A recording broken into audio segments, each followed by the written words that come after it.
साथियों, जर्मनी में भारतीय समुदाय और बर्लिन में भारतीय दूतावास की ओर से मैं हमारे प्रिय प्रधानमंत्री श्री नरेंद्र मोदी जी का बहुत गर्मजोशी और उत्साह से स्वागत करता हूं।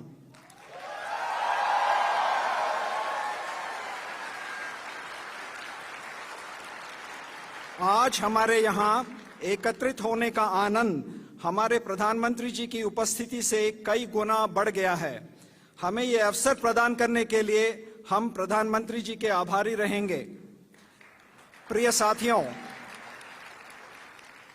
जर्मनी में भारतीय समुदाय आज 2 लाख से अधिक है। आप लोगों के निरंतर प्रयास और परिश्रम से आज भारतीय समुदाय जर्मनी में अपनी एक खास पहचान बना रहा है। यहाँ पढ़ रहे हमारे 30,000 से अधिक भारतीय छात्र भारत जर्मनी संबंधों के उज्जवल भविष्य का प्रतीक है।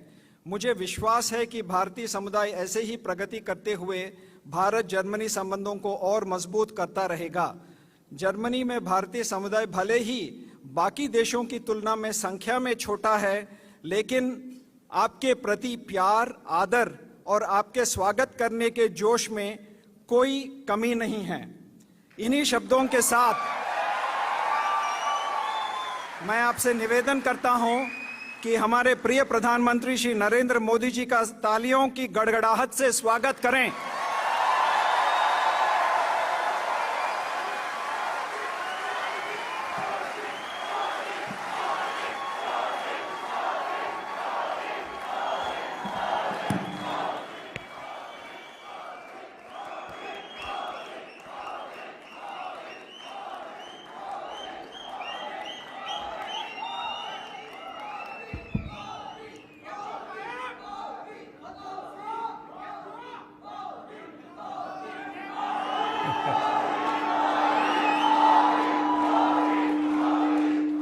भारत माता की,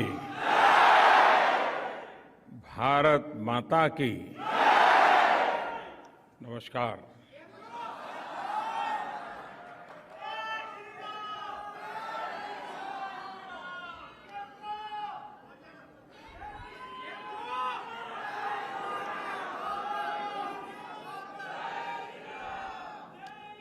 ये मेरा सौभाग्य है कि मुझे मां भारती के संतानों को आज जर्मनी में आकर के मिलने का अवसर मिला है।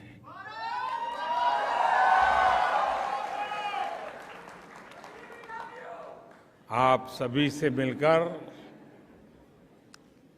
बहुत अच्छा लग रहा है।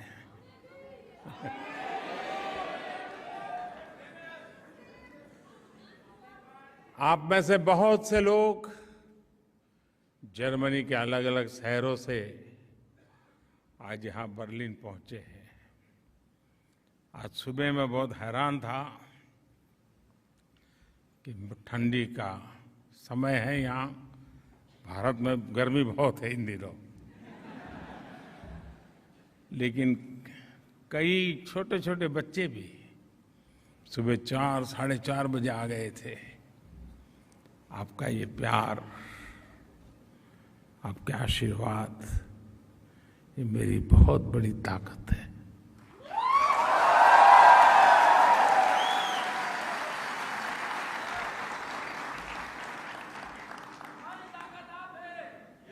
मैं जर्मनी पहले भी आया हूं,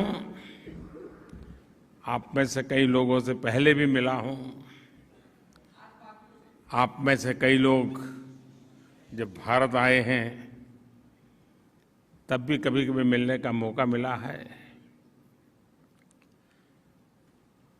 और मैं देख रहा हूं कि हमारी जो नई पीढ़ी है, जो यंग जनरेशन है, ये बहुत बड़ी तादाद में नजर आ रहे हैं और इसके कारण युवा जोश भी है।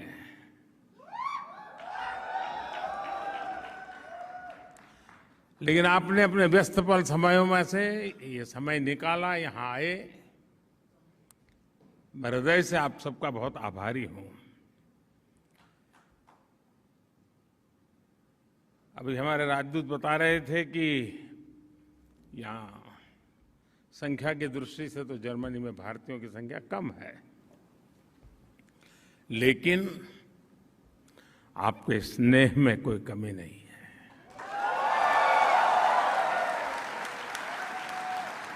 आपके जोश में कोई कमी नहीं है।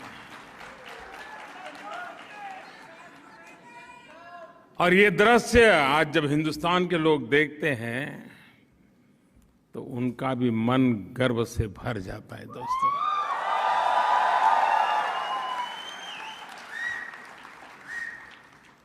साथियों, आज मैं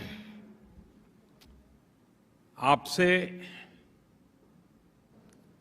न मैं मेरी बात करने आया हूं, न मोदी सरकार की बात करने आया हूं, लेकिन आज मन करता है कि जी भर के आप लोगों को, करोड़ों करोड़ों हिंदुस्तानियों के सामर्थ्य की बात करूं, उनका गौरवगान करूं, उनके गीत गाऊं।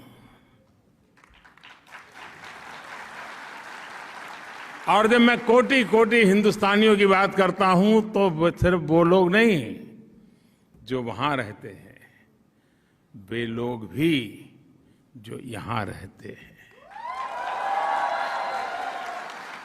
मेरी इस बात में दुनिया के हर कोने में बसने वाले मां भारती के संतानों की बात है।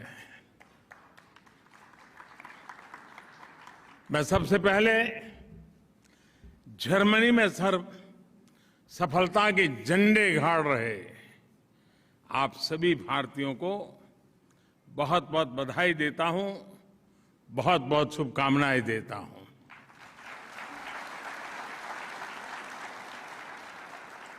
साथियों, 21वीं सदी का ये समय भारत के लिए, हम भारतीयों के लिए और विशेष करके हमारे नौजवानों के लिए बहुत महत्वपूर्ण समय है। आज भारत मन बन चुका है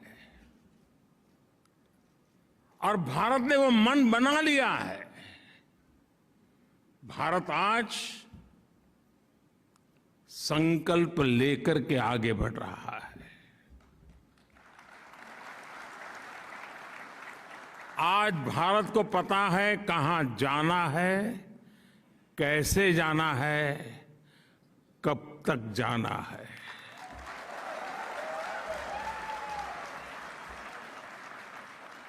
और आप भी जानते हैं कि जब किसी देश का मन बन जाता है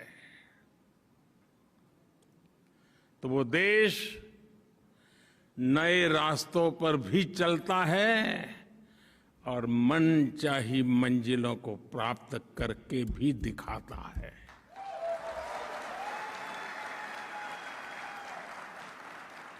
आज का आकांक्षी भारत, एस्पिरेशनल इंडिया, आज का युवा भारत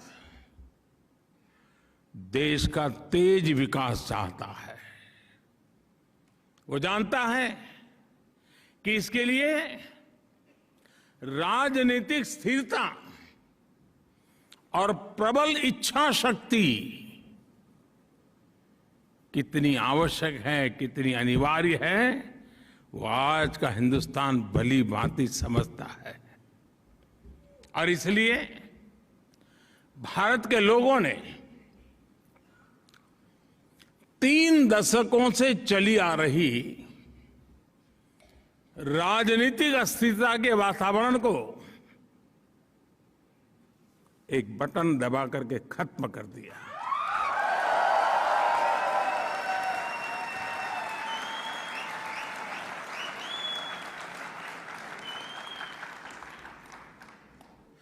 भारत के मतदाता को पिछले 7-8 साल में उसके वोट की ताकत क्या होती है और वो एक वोट हिंदुस्तान को कैसे बदल सकता है, उसका एहसास होने लगा है।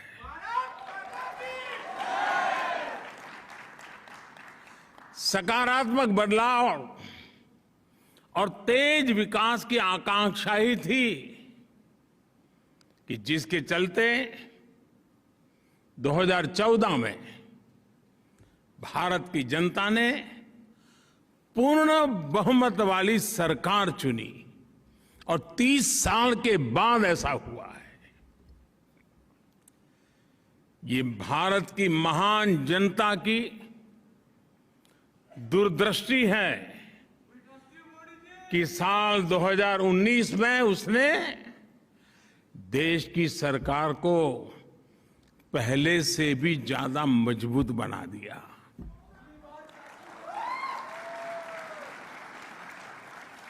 भारत को चौतरफा आगे बढ़ाने के लिए जिस तरह की निर्णायक सरकार चाहिए, वैसी सरकार को ही भारत की जनता ने सत्ता सौंपी है। मैं जानता हूं साथियों कि उम्मीदों का कितना बड़ा आसमान हमसे जुड़ा हुआ है, मुझसे जुड़ा हुआ है। लेकिन मैं ये भी जानता हूं कि मेहनत की पराकाष्ठा करके खुद को खपाकर कोटि कोटि भारतीयों के सहयोग से, उन कोटि कोटि भारतीयों के नेतृत्व में भारत नई ऊंचाई पर पहुंच सकता है।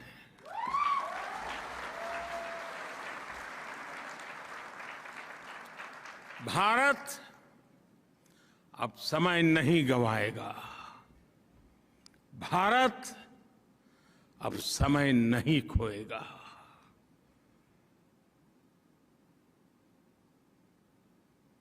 आज वक्त क्या है, इस वक्त का सामर्थ्य क्या है और इसी वक्त में पाना क्या है, वह हिंदुस्तान भली भांति जानता है।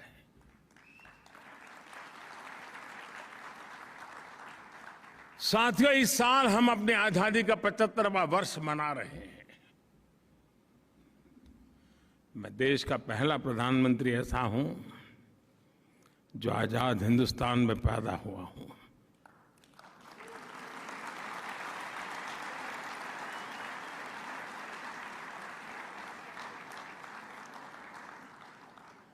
भारत जब अपनी आजादी के 100 वर्ष मनाएगा, अभी 25 साल हमारे पास है, उस समय देश जिस ऊंचाई पर होगा, उस लक्ष्य को लेकर के आज हिंदुस्तान मजबूती के साथ एक के बाद एक कदम करते हुए तेज गति से आगे बढ़ रहा है। साथियों, भारत में ना कभी साधनों की कमी रही और ना ही संसाधनों की कमी रही। आजादी के बाद देश ने एक मार्ग तय किया, एक दिशा तय की, लेकिन समय के साथ जो बहुत सारे परिवर्तन होने चाहिए थे, जिस तेजी से होने चाहिए थे, जितने व्यापक होने चाहिए थे, किसी न किसी कारण से हम कहीं पीछे छूट गए। विदेशी हुकूमत ने भारतीयों का साल दर साल जो आत्मविश्वास कुचला था,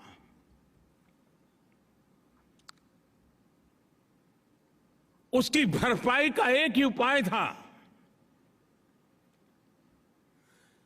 फिर से एक बार भारत के जन जन में आत्मविश्वास भरना, आत्मगौरव भरना, और उसके लिए सरकार के प्रति भरोसा बनना बहुत जरूरी था।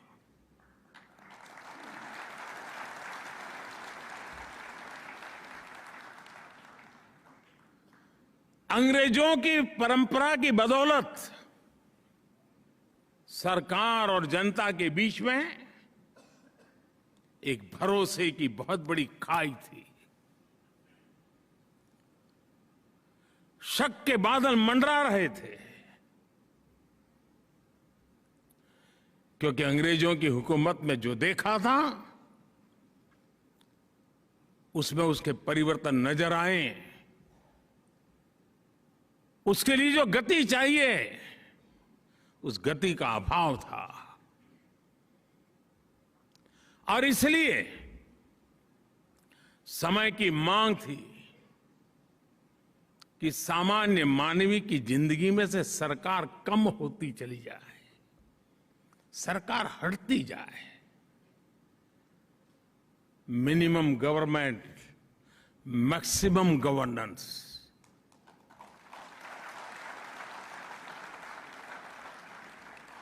जहां जरूरत हो वहां सरकार का अभाव नहीं होना चाहिए,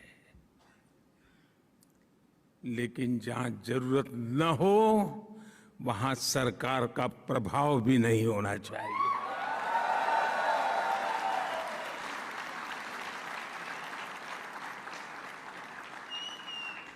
साथियों, देश आगे बढ़ता है जब देश के लोग, जनता जनार्दन स्वयं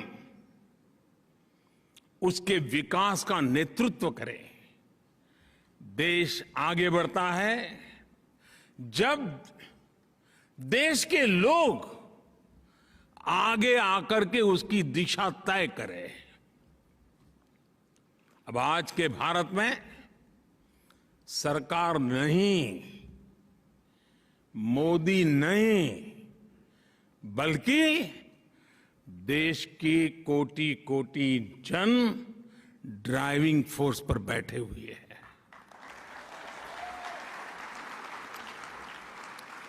इसलिए हम देश के लोगों के जीवन से सरकार का दबाव भी हटा रहे हैं और सरकार का बेवजह का दखल भी समाप्त कर रहे हैं। हम रिफॉर्म करते हुए देश को ट्रांसफॉर्म कर रहे हैं।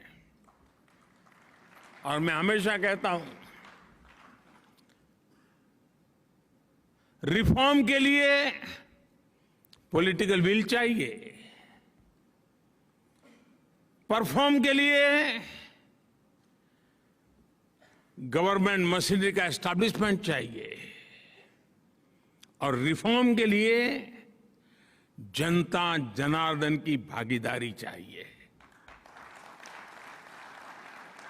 और तब जाकर के रिफॉर्म, परफॉर्म, ट्रांसफॉर्म की गाड़ी आगे बढ़ती है। आज Bharat ease of living, quality of life, ease of employment, quality of education, ease of mobility, quality of travel, ease of doing business, quality of services, quality of products, हर क्षेत्र में तेजी से काम कर रहा है, नए आयाम स्थापित कर रहा है। वही देश है जो आप जिसे छोड़ करके आए थे यहां, देश वही है।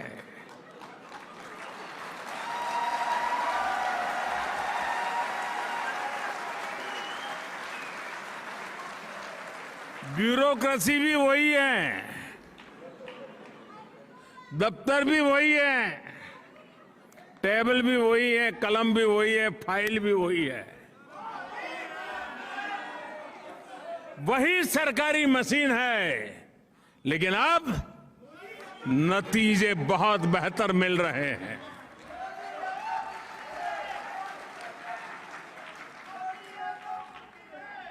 साथियों, 2014 से पहले जब भी मैं आप जैसे साथियों से बात कर रहा था तो एक बहुत बड़ी शिकायत, और आपको भी पुराने दिन याद होंगे या कभी आज जाते होंगे तो देखते होंगे, जहां भी देखो लिखा होता था वर्क इन प्रोग्रेस।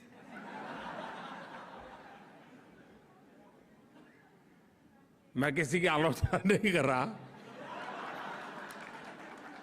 लेकिन हमारे यहां होता यही रहा कि पहले कहीं सड़क बनती है, फिर बिजली के लिए सड़क खोदी जाती है, फिर पानी वाले पहुंचते हैं, वो पानी फेर देते हैं, फिर टेलीफोन वाले आते हैं, वो कुछ और ही खड़ा कर देते हैं। एक सड़क बजट खर्च हो रहा है, काम खत्म नहीं हो रहा है। ये मैंने सिर्फ एक उदाहरण दिया क्योंकि आपने अपनी आंखों से देखा है, और इसलिए होता है कि सरकारी विभागों का एक दूसरे के साथ न तो संवाद होता है और न ही जानकारियों का कोई तालमेल। सब अपनी अपनी दुनिया बनाकर उसमें बैठे हुए हैं। हर एक के पास रिपोर्ट कार्ड है कि मैंने इतनी सड़क बना दी, कोई कहे कि मैंने इतने तार डाल दिए, कोई कहे मैंने इतनी पाइप डाल दी, लेकिन परिणाम work in progress. In silos को तोड़ने के लिए अब हमने पीएम गति शक्ति नेशनल मास्टर प्लान बनाया है। चारों तरफ उसकी तारीफ हो रही है। हम हर डिपार्टमेंटल साइलोज को तोड़कर इंफ्रास्ट्रक्चर से जुड़े हर प्रोजेक्ट में सभी स्टेक होल्डर्स को एक ही प्लेटफॉर्म पर लेकर आए हैं। अब सरकारें, सभी विभाग अपने अपने हिस्से का काम एडवांस में प्लान कर रहे हैं। इस नई अप्रोच ने डेवलपमेंट के कार्यों की स्पीड को बढ़ा दी है और स्केल भी बढ़ा दिया है। और भारत की आज अगर जो सबसे बड़ी ताकत है तो वो स्कोप है, स्पीड है और स्केल है। आज भारत में सोशल और फिजिकल इंफ्रास्ट्रक्चर, उस पर अभूतपूर्व निवेश हो रहा है। आज भारत में नई शिक्षा नीति को लागू करने के लिए सहमति का एक वातावरण बना है, तो दूसरी तरफ नई स्वास्थ्य नीति, उसको लागू करने पर काम चल रहा है। आज भारत में रिकॉर्ड संख्या में नए एयरपोर्ट्स बनाए जा रहे हैं। छोटे छोटे शहरों को एयर रूट से जोड़ा जा रहा है। भारत में मेट्रो कनेक्टिविटी पर जितना काम आज हो रहा है उतना पहले कभी नहीं हुआ। भारत में आज रिकॉर्ड संख्या में नए मोबाइल टावर्स लग रहे हैं। अब भारत 5G दस्तक दे रहा है। भारत में भी, भारत में आज रिकॉर्ड संख्या में गांवों का ऑप्टिकल फाइबर से जोड़ा जा रहा है। कल्पना कर सकते 6 लाख गांवों में ऑप्टिकल फाइबर नेटवर्क पहुंचेगा। हिंदुस्तान के गांव दुनिया के साथ किस प्रकार से अपना नाता जोड़ेंगे, इसकी आप कल्पना कर सकते हैं। भारत में और जर्मनी में बैठे हुए आप लोग इस बात को ज्यादा समझ पाएंगे। भारत में जितनी फास्ट इंटरनेट कनेक्टिविटी है,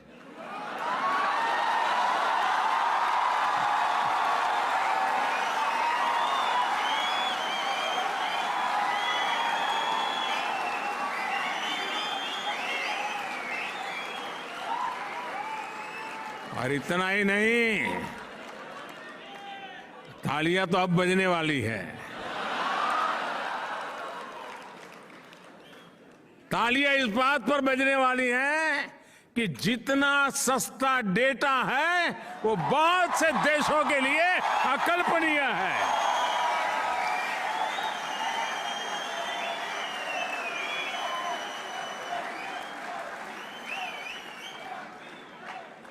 पिछले साल पूरी दुनिया में हुए रियल टाइम डिजिटल पेमेंट्स, कान खोल दो, रियल टाइम डिजिटल पेमेंट में से मैं पूरी दुनिया की बात कर रहा हूं। अब भारत छोटा नहीं सोचता है।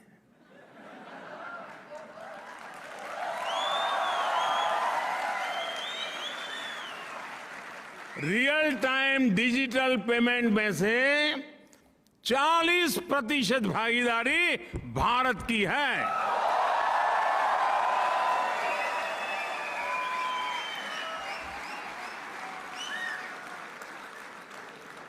साथियों, मैं एक और बात आपको बता दूं, जिसे जानकर पता नहीं आप बैठे रहेंगे कि नहीं बैठे रहेंगे, लेकिन आपको जरूर अच्छा लगेगा। भारत में अब ट्रैवल करते समय, कहीं आते जाते समय जेब में कैश लेकर चलने की मजबूरी करीब करीब खत्म हो चुकी है।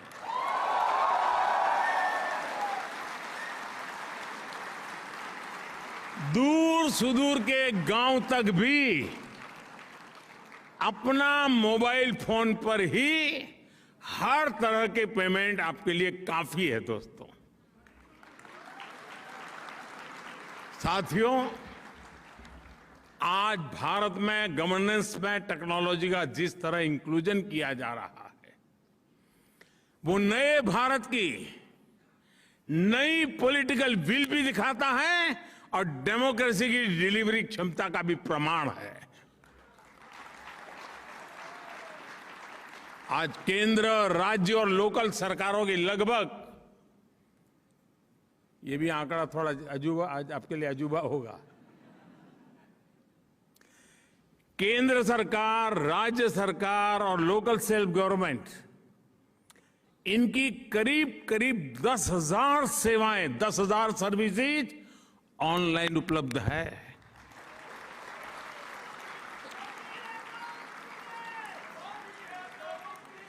सरकारी मदद हो, स्कॉलरशिप हो, किसान को फसल की कीमत हो, सब कुछ अब डायरेक्ट बैंक अकाउंट में ट्रांसफर होते हैं। अब किसी प्रधानमंत्री को ये कहना नहीं पड़ेगा कि मैं दिल्ली से 1 रुपया भेजता हूं और 15 पैसा पहुंचते हैं।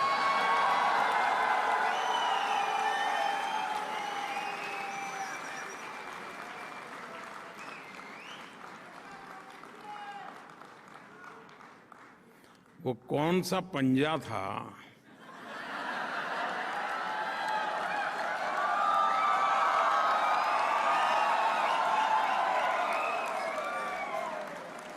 जो 85 पैसा घिस लेता था?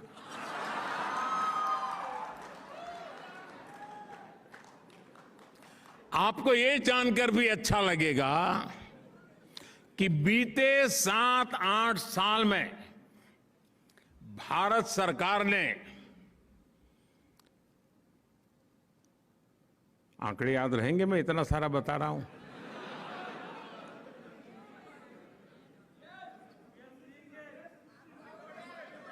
डरो मत, ये आप ही का पुरुषार्थ है, आप ही की कमाल है। पिछले 7-8 साल में भारत सरकार ने डीबीटी, डायरेक्ट बेनिफिट ट्रांसफर, सीधा एक क्लिक किया, जो हकदार है उसके खाते में पैसे चले गए। डायरेक्ट जो डीबीटी के द्वारा हमने पैसे भेजे, वो अमाउंट है 22 लाख करोड़ रुपए से अधिक। यानी अब आप जर्मनी में हैं तो आपको बता दूं, $300 बिलियन से भी ज्यादा बेनिफिशियरीज के खाते में पैसे पहुंचे हैं। बीच में कोई बिचौलिया नहीं, कोई कट की कंपनी नहीं, कहीं कट मनी नहीं। इस वजह से सिस्टम में कितनी बड़ी ट्रांसपेरेंसी आई है और उसके कारण जो भरोसे की खाई थी, उस खाई को भरने का बहुत बड़ा काम इन नीतियों के कारण, इस नीयत के कारण और इस टेक्नोलॉजी के माध्यम से हो पाया है।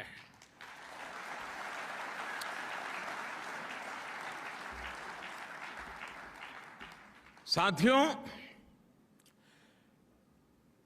ऐसे टूल्स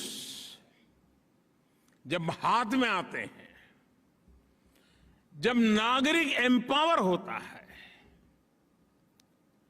तो बहुत स्वाभाविक है वो आत्मविश्वास से भर जाता है।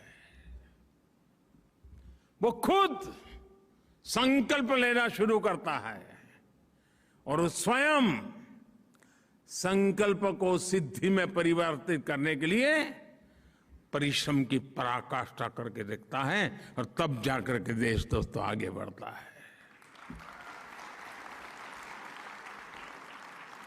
और इसलिए दोस्तों, नया भारत आप सिर्फ सिक्योर फ्यूचर की नहीं सोचता, बल्कि भारत रिस्क लेता है, इनोवेट करता है, इंक्यूबेट करता है। मुझे याद है 2014 के आसपास हमारे देश में, इतना बड़ा देश, सिर्फ 200-400 ही स्टार्टअप्स हुआ करते थे। कितने? जरा याद रख के बोलो ना यार। हाँ, और आज 8 साल पहले 200, 300 या 400 स्टार्टअप्स आज 68,000 से भी ज्यादा स्टार्टअप्स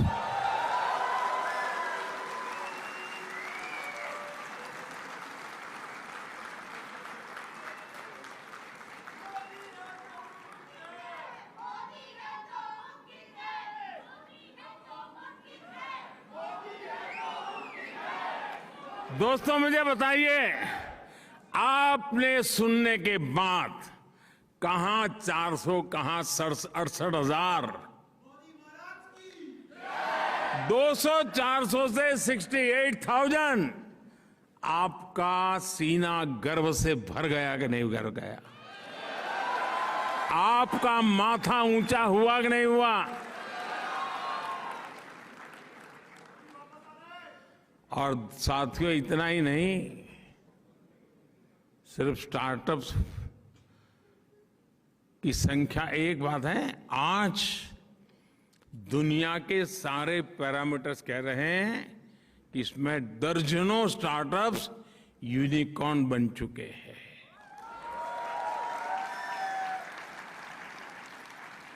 और अब मामला यूनिकॉर्न पर अटका नहीं है दोस्तों। आज मैं गर्व से कहता हूं कि मेरे देश में बहुत सारे यूनिकॉर्न्स देखते ही देखते डेकाकॉर्न भी बन रहे हैं, यानी $10 बिलियन का लेवल भी पार कर रहे हैं। मुझे याद है, मैं जब गुजरात में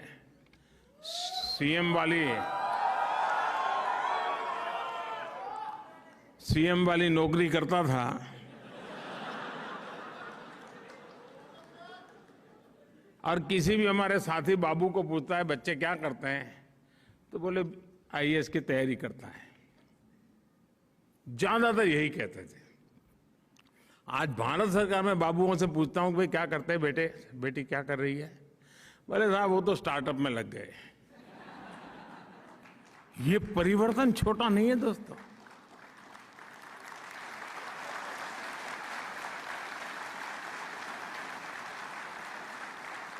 साथियों, मूल बात क्या है? मूल बात यही है, आज सरकार इनोवेटर्स के पांवों में जंजीर डालकर नहीं, उनमें जोश भर करके उन्हें आगे बढ़ा रही है।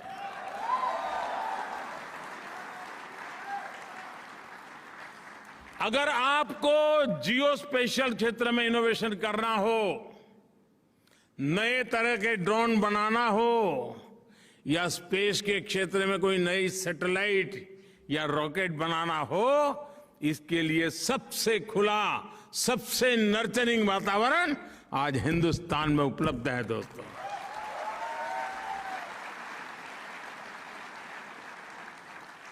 एक समय में भारत में कोई नई कंपनी रजिस्टर कराना चाहता था तो उसे रजिस्ट्री में कागज डालने के बाद वो भूल जाता था, तब तक रजिस्ट्री नहीं होती थी। महीने लग जाते थे। जब भरोसा बढ़ जाता है, सरकार का नागरिकों पर भरोसा बढ़ता है, नागरिकों का सरकार पर भरोसा बढ़ता है, अविश्वास की खाई खत्म होती है। नतीजा ये आता है कि आज अगर कंपनी रजिस्टर करनी है तो 24 घंटे लगते हैं दोस्तों, 24 घंटे।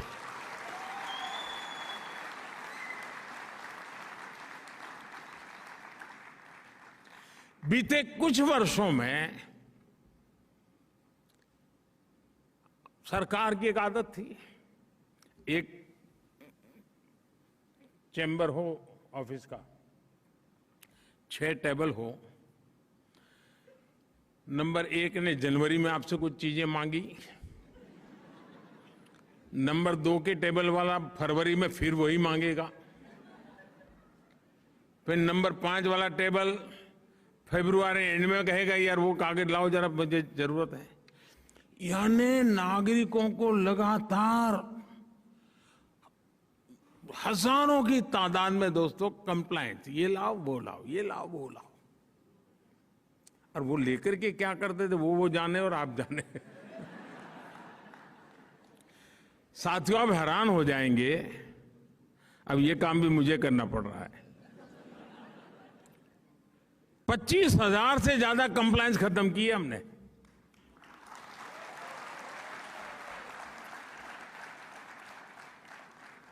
इतना ही नहीं, मैं 2013 में चुनाव के लिए तैयारी कर रहा था, क्योंकि मेरी पार्टी ने घोषित कर दिया था कि इसको प्रधानमंत्री बनाने वाले हैं। तो मैं जाता गया ऐसे भाषण करता था लोगों से। तो एक दिन दिल्ली में सब व्यापारियों ने मुझे बुलाया,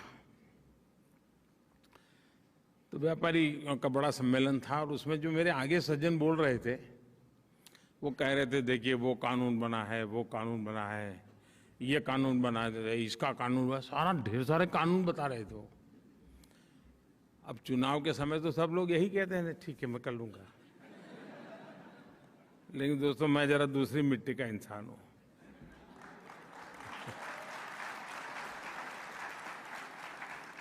तो मैं भाषण देने के लिए खड़ा हुआ, ये 2013 की बात है। मैं भाषण देने के लिए खड़ा हुआ, मैंने कहा भाई आप लोग कानून बनाने की बात करते हैं, मैं तो मेरा तो इरादा ही अलग है। मुझे पता नहीं, मैं आपको बताऊंगा वोट दोगे कि नहीं दोगे, मेरी तो छुट्टी कर दोगे आप लोग। मैंने कहा मैं आपको वादा करता हूं मैं हर दिन एक कानून खत्म करूंगा आकर के।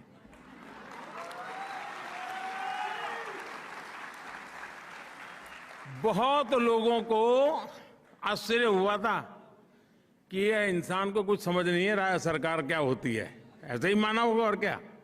लेकिन आज दोस्तों मैं आपको मेरा हिसाब दे रहा हूं, पहले 5 साल में 1500 कानून खत्म कर दिए दोस्तों।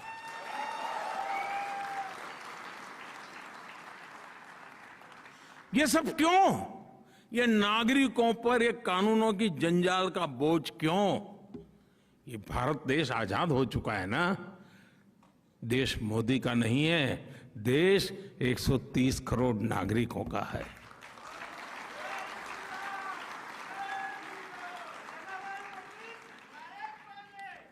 अब देखिए देश में पहले तो हमारा देश की विशेषता देखिए साहब, देश एक संविधान 2 थे।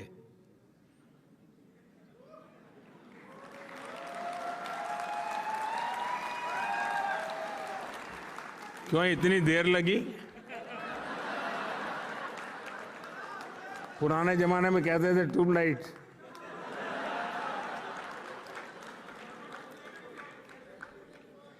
मालूम है ना 2 संविधान थे।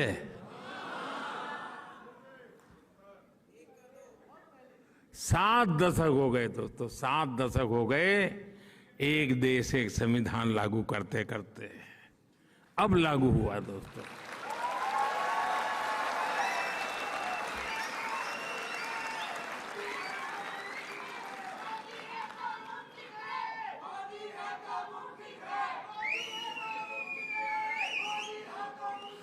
गरीब को राशन कार्ड दोस्तों, अगर वो जबलपुर में रहता है, राशन कार्ड वहां का है, और अगर मजबूरन उसको जयपुर में जाना पड़ा जिंदगी गुजारने के लिए, तो वो राशन कार्ड काम नहीं आता था। देश एक ही था, लेकिन राशन कार्ड अलग थे। आज 1 नेशन 1 राशन कार्ड हो गया।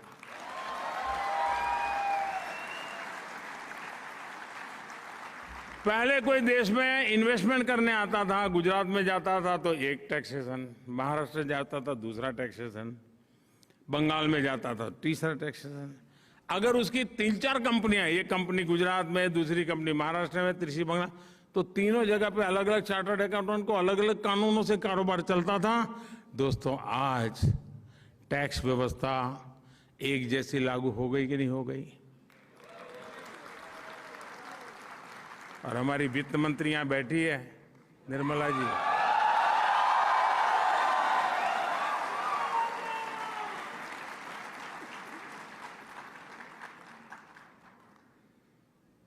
अप्रैल महीने में क्या हुआ मालूम है ना?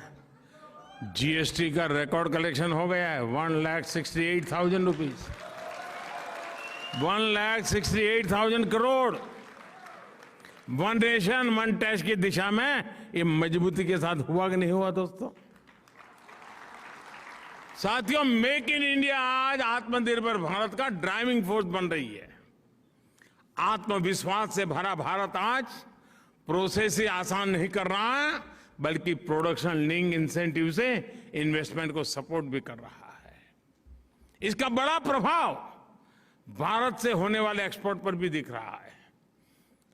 अभी कुछ दिन पहले हमने $400 बिलियन एक्सपोर्ट का रिकॉर्ड तोड़ दिया। अगर हम गुड एंड सर्विसेज को देखें तो पिछले साल भारत से $670 बिलियन यानी करीब करीब 50 लाख करोड़ रुपए का एक्सपोर्ट हुआ है। आंकड़ा देख करके हाथ जम गए क्या?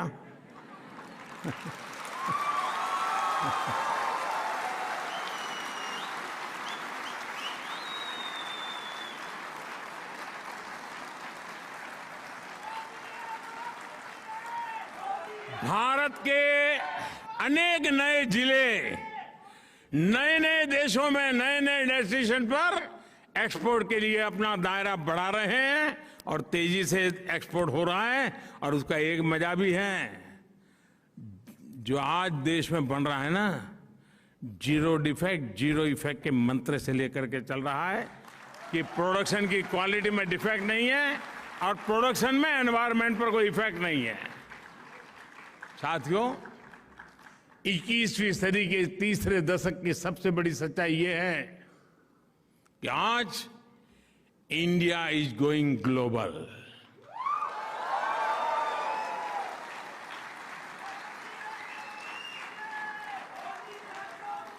कोरोना के इसी काल में भारत ने 150 से ज्यादा देशों को जरूरी दवाइयां भेजकर अनेकों जिंदगियां बचाने में मदद की।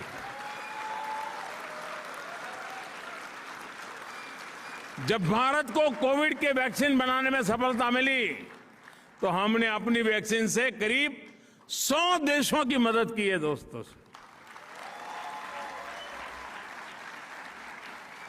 साथियों, आज का ताजा खबर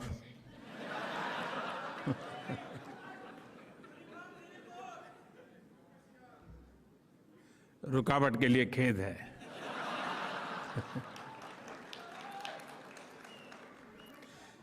आज विश्व में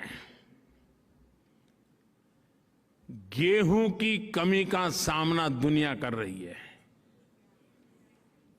फूड सिक्योरिटी के लेकर के दुनिया में बड़े बड़े देश चिंतित है। उस समय हिंदुस्तान का किसान दुनिया का पेट भरने के लिए आगे आ रहा है।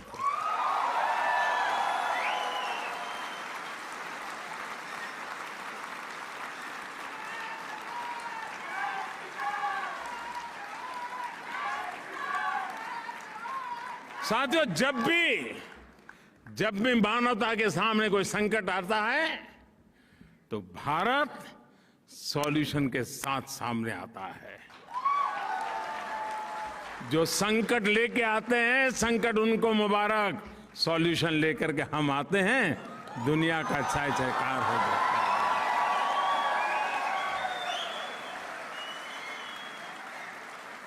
यही दोस्तों, यही नया भारत है, यही नए भारत की ताकत है।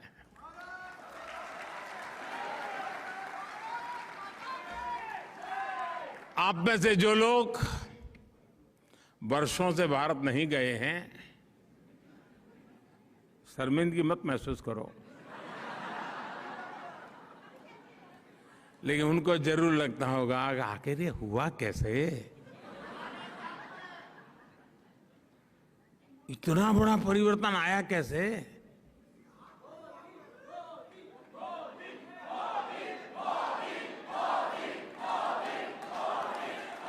जी नहीं साथियों, आपका आंसर गलत है।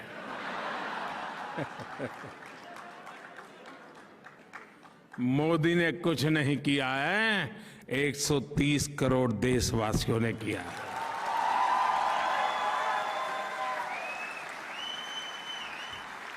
साथियों, ग्लोबल होते भारत में आपका योगदान भी बहुत होने वाला है, अहम होने वाला है। आज भारत में लोकल के प्रति जो क्रेज पैदा हुआ है वो वैसा ही है जब आजादी के आंदोलन के समय स्वदेशी वस्तुओं के लिए पैदा हुआ था। अरसे तक हमने देखा कि लोग ये बताया करते थे कि ये चीज हमने उस देश से खरीदी है, ये चीज उस देश की है, लेकिन आज भारत के लोगों में अपने स्थानीय उत्पादों को लेकर के गर्व की नई अनुभूति आई है। आपको भी पता होगा, आज से 20 साल 10 साल पहले जब आप घर चिट्ठी लिखते थे कि मैं फलानी तारीख को आ रहा हूं, तो फिर घर से चिट्ठी आती थी, आते समय ये ले आना। आज जब जाते हो तो घर से चिट्ठी आती है कि यहां सब मिलता है, मत लाना।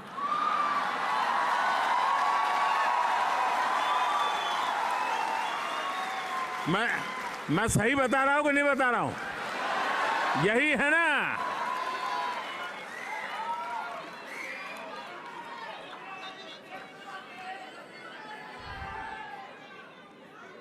दोस्तों, यही ताकत है, और इसलिए मैं कहता हूं वोकल फॉर लोकल। लेकिन आपका लोकल यहां वाला नहीं।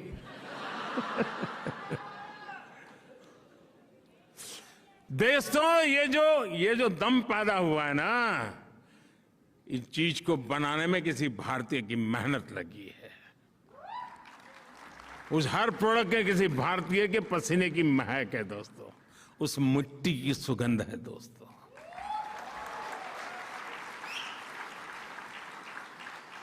और इसलिए जो हिंदुस्तान में बना हुआ हो, हिंदुस्तान की मिट्टी की जिसमें सुगंध हो, हिंदुस्तान के युवा का जिसमें पसीना लगा हो, वो हमारे लिए फैशन स्टेटमेंट होना चाहिए दोस्तों।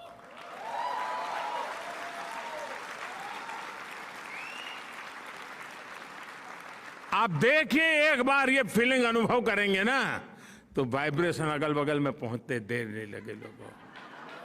और फिर देखना, फिर देखना जब जाओगे आप कि भी मैं हिंदुस्तान जा रहा हूं 10 दिन के लिए, तो यहां से लोग चिट्ठी देंगे कि वापस आते समय हिंदुस्तान से ले आना।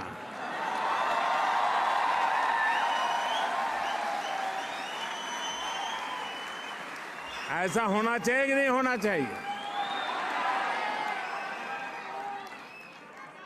ये काम आपको करना चाहिए कि नहीं करना चाहिए? देशियों में एक शानदार उदाहरण बताता हूं आपको। बड़ा सिंपल सा उदाहरण बताता हूं, और मैं उदाहरण देना चाहूं खादी। आप में से सब खादी को जानते हैं। खादी और नेता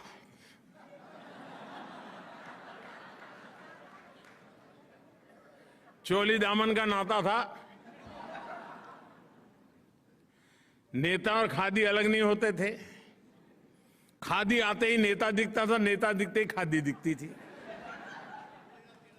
जिस खादी को महात्मा गांधी ने जिया, जिस खादी ने भारत में आजादी के आंदोलन को ताकत दी, लेकिन दुर्भाग्य से आजादी के बाद उस खादी का भी वही हाल हुआ जो आजादी के दीवानों के सपनों का हुआ था। क्या देश का दायित्व नहीं था? जिस खादी से गरीब मां को रोजी मिलती है, जिस खादी से विधवा मां को अपने बच्चों को बड़ा बनाने के लिए सहारा मिलता था, लेकिन धीरे धीरे धीरे उसको उसके नसीब पर छोड़ दिया गया और एक प्रकार से वो मृत्यु के कगार पर आके खड़ा था। मैं मुख्यमंत्री बना तो मैंने बीड़ा उठाया।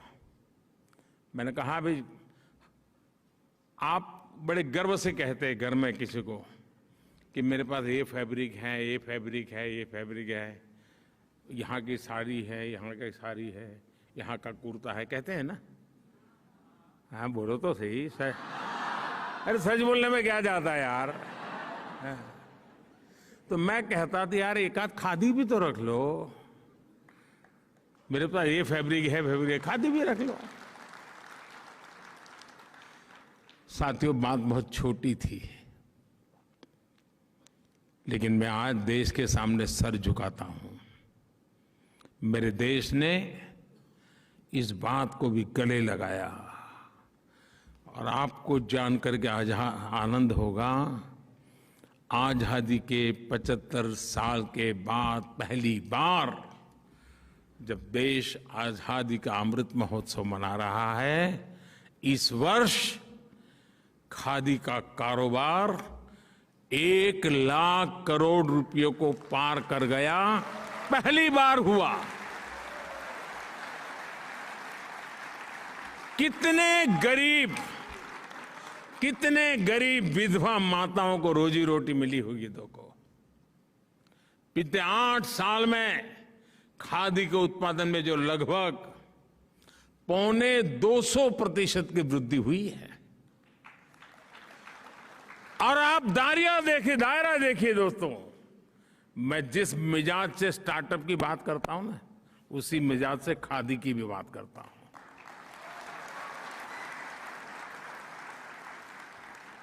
जिस मिजाज से मैं सैटेलाइट की बात करता हूं, उसी मिजाज से मैं सॉइल की भी बात करता हूं।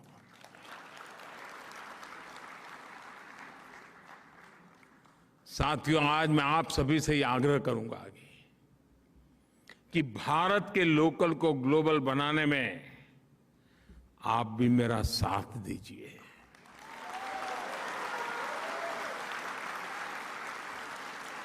यहां के लोगों को भारत के लोकल की विविधता, भारत के लोकल की ताकत, भारत के लोकल की खूबसूरती से परिचित आप बहुत आसानी से करवा सकती है।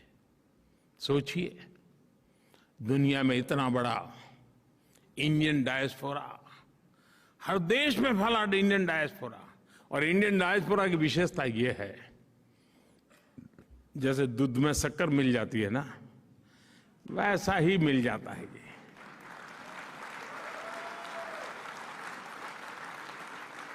और पता ही नहीं चलता, वैल्यू एडिशन कर देता है, दूध को मीठा बना देता है। जिसके पास ये सामर्थ्य है वो आसानी से हिंदुस्तान के लोकल को अपने प्रयासों से जर्मनी की धरती पर ग्लोबल बना सकता है।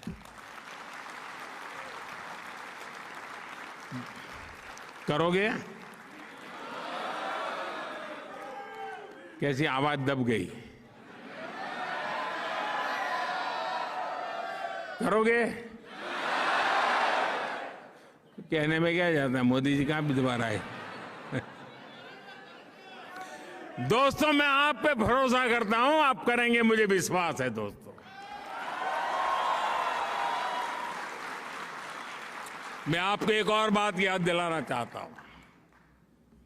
हमारा योग हो, हमारा आयुर्वेद हो, हमारी ट्रेडिशनल मेडिसिन के प्रोडक्ट्स हो, आप कल्पना नहीं कर सकते इसका आज इतना पोटेंशियल है।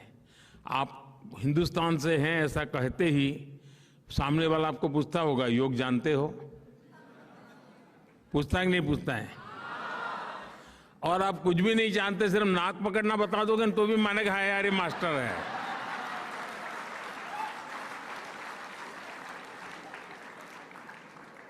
भारत के ऋषि मुनियों की तपस्या की आबरू इतनी है कि आप एक छोटा सा बोर्ड लगा दो या कोई ऑनलाइन प्लेटफॉर्म खड़ा कर दो और नाक पकड़ना सिखा दो, डॉलर देकर के फी देने आएगा कि नहीं आएगा?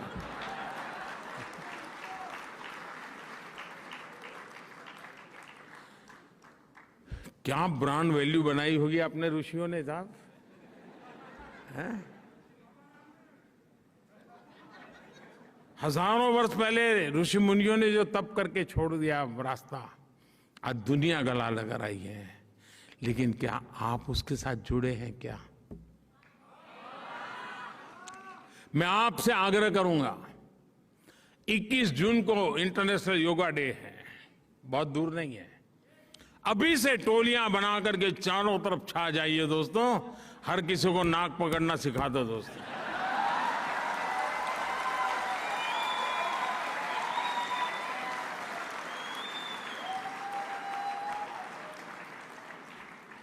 नाक काटना नहीं सिखाना है। साथियों, आज आपके बीच एक विषय की चर्चा करना चाहता हूं, वो है क्लाइमेट एक्शन। भारत में क्लाइमेट चैलेंज से निपटने के लिए हम पीपल पावर से टेक पावर तक हर समाधान पर काम कर रहे हैं। बीते 8 साल में हमने भारत में एलपीजी कवरेज को 50% से आसपास से बढ़ाकर करीब 100% कर दिया। भारत का एलईडी बल्ब, आप जर्मनी वाले हैं तो जरा बल्ब वाली बात जल्दी समझोगे। भारत का लगभग हर घर अब एलईडी बल्ब उपयोग कर रहा है। स्ट्रीट लाइट्स एलईडी हुए। उजाला योजना के तहत हमने देश में करीब 37 करोड़ एलईडी बल्ब बांटे हैं, 37 करोड़। और एलईडी बल्ब का उपयोग ऊर्जा बचत के लिए होता है, एनर्जी सेविंग के लिए होता है। और आप जर्मनी में सीना ठोक करके लोगों को कह सकते हैं कि भारत ने एक छोटा सा परिवर्तन ला करके क्या किया है, और इसके कारण लगभग 48,000 मिलियन किलोवाट आवर बिजली बची है। और प्रतिवर्ष करीब 4 करोड़ टन कार्बन एमिशन कम हुआ है। 4 करोड़ टन कार्बन एमिशन कम हुआ है। आप कल्पना कर सकते हैं कि इस एक योजना ने एनवायरमेंट की कितनी बड़ी रक्षा की है। साथियों, ऐसे ही प्रयासों की वजह से आज भारत अभूतपूर्व स्तर पर ग्रीन जॉब्स के क्षेत्र में एक नया क्षेत्र खोल रहा है, आगे बढ़ रहा है। मुझे खुशी है कि भारत और जर्मनी ने भी क्लीन एनर्जी को लेकर एक बहुत बड़ी पार्टनरशिप की तरफ कदम उठाया है। साथियों, आजादी के अमृत महोत्सव में हमने क्लाइमेट रिस्पॉन्सिबिलिटी को नेक्स्ट लेवल पर ले जाने का भी फैसला किया है। मैं आपको एक उदाहरण देता हूं। भारतीयों ने देश के हर जिले में, हर डिस्ट्रिक्ट, यानी आप अंदाज कर सकते हैं जी क्या क्या मैं बता रहा हूं, हर डिस्ट्रिक्ट में 75 नए अमृत सरोवर बनाने का संकल्प लिया है, तालाब बनाने का। यानी देश में करीब करीब आने वाले 500 दिवस में, 500 डेज में 50,000 नए वाटर बॉडीज बनेंगे, पॉन्ड्स बनेंगे, या तो पुराने पॉन्ड को पुनर्जीवित किया जाएगा।